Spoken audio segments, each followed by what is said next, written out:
Et stop, tu roules sur le boulevard BD, cet album est fait pour toi. Betty Boop. Des crabes avancent dans le noir. Ils ne marchent pas de travers comme ils le devraient, mais tout droit. Et pour cause, ce ne sont pas ces animaux que l'on voit parfois sur le sable. Ces crabes, c'est le cancer de Betty, qui viennent lui mordre le sein dans la nuit. Quelques semaines plus tard, c'est à l'hôpital qu'on la retrouve. Elle a perdu ses cheveux à cause du traitement. Elle vient de subir une mastectomie. C'est la panique. Il va falloir réapprendre à vivre. Elle d'une part et son compagnon de l'autre, qui va tourner de l'œil la première fois qu'il va se rendre compte qu'elle n'a plus qu'un sein. Alors, avec une force incroyable que seules les femmes sont capables d'avoir, elle va le soutenir, continuer à le séduire, comme avant. Au boulot non plus, ce ne sera pas facile. La patronne de Betty n'apprécie pas que la poitrine de sa vendeuse dans un grand magasin ne soit pas plus sexy. Betty a beau mettre une pomme dans son soutien-gorge, ça ne fait pas le même effet. Et ça a tendance à ne pas rester en place.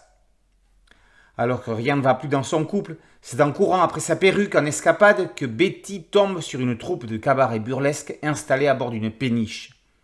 Le destin venait de la prendre par la main, une nouvelle vie allait commencer pour elle. Jamais maladie n'aura connu pareil traitement en bande dessinée.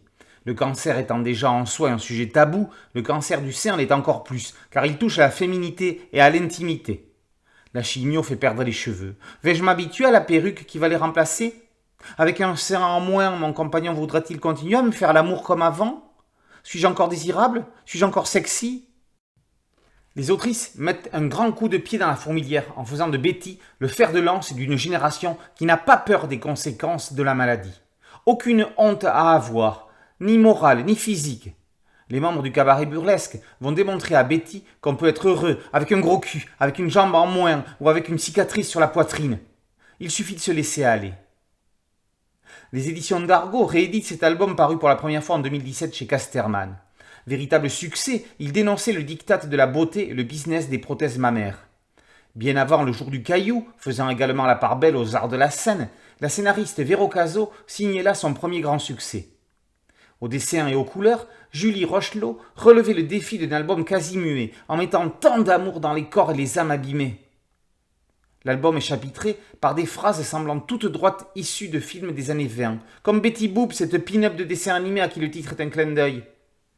Les autrices redéfinissent la féminité et ses normes pour le plus grand bien des lectrices, ainsi que des lecteurs, qui pourront appréhender autrement la maladie s'ils s'y trouvent un jour confrontés. Betty Boop devrait être distribuée gratuitement dans les services des hôpitaux qui traitent cette forme de cancer. Les scènes de Betty donnent la plus belle leçon de vie qui soit. C'est subtil et c'est beau, aussi bien dans le fond que dans la forme.